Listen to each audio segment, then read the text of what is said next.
जिसे सीमित शब्दों में परिभाषित किया जा सके, वो कभी कृष्ण नहीं हो सकते, क्योंकि कृष्ण होने का अर्थ ही ये है कि जिसके लिए सारे शब्द कम पड़ जाए, वो सारी उपमाएं छोटी हैं, जिसकी महिमा जितनी गाई जाए उतनी ही कम लगती है, जो दूसरों के चित्त को अपनी ओर आकर्षित करे वो श्री कृष्ण है।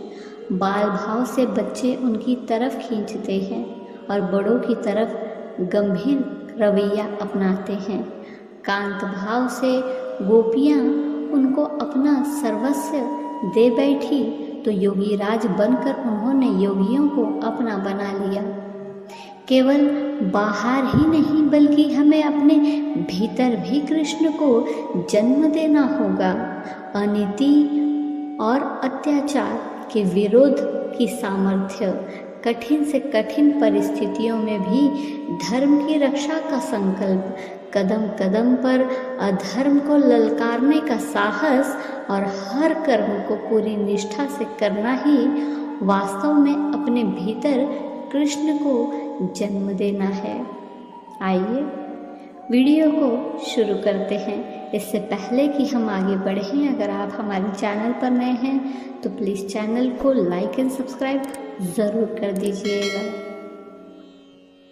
जब जीवन का कोई मतलब नहीं होता है, जब आप अपने सबसे कठिन समय का सामना कर रहे होते हैं, तब यह देखने के लिए आपके विश्वास की परीक्षा हो रही है कि क्या आप टूटते हैं या रुकते हैं।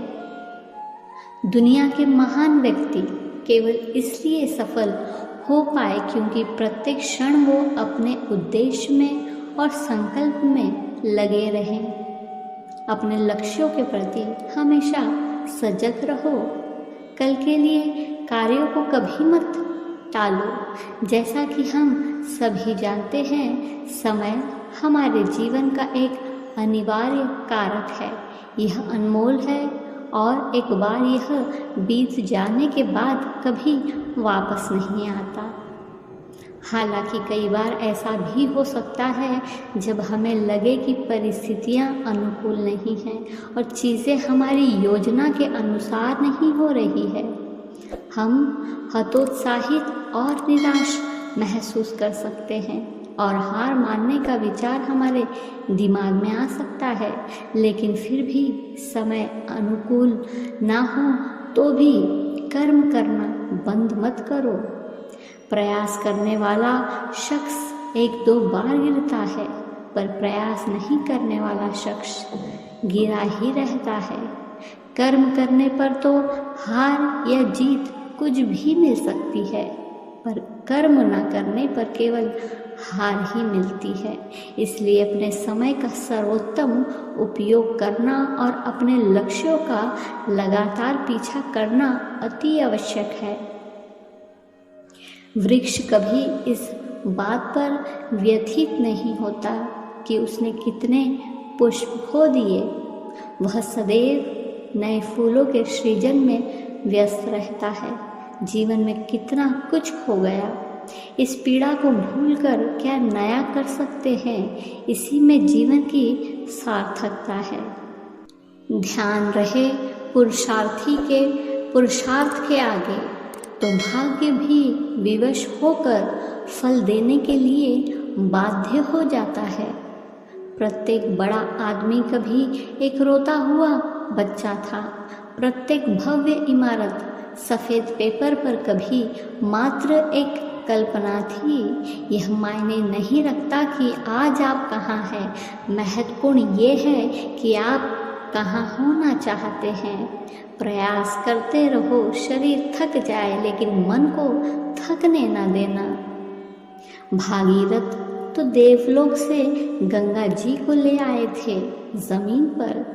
समय मत गवाओ, अपने प्रयत्न जारी रखो। सफलता बाह फैलाकर आपका स्वागत करने के लिए खड़ी है। भागवत गीता हमें सिखाती है कि हमें बाहरी कारकों को हमारे कार्यों को निर्धारित नहीं करने देना चाहिए।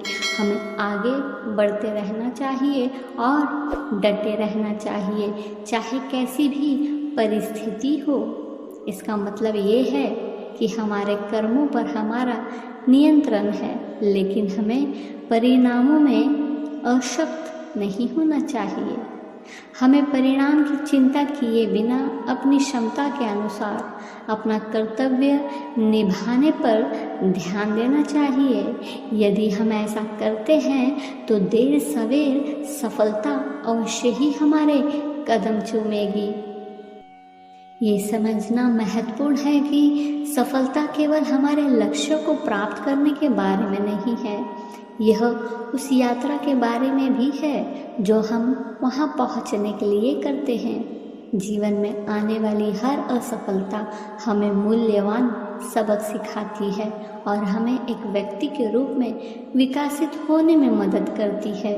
इसलिए दृढ़ संकल्प और समर्पण के साथ अपने लक्ष्य को प्राप्त करने का प्रयास करें। हम अस्थायी असफलताओं या प्रतिकूल परिस्थितियों से निराश न हों, बल्कि स्वयं पर और ईश्वर पर विश्वास करके आगे बढ़ते रहें।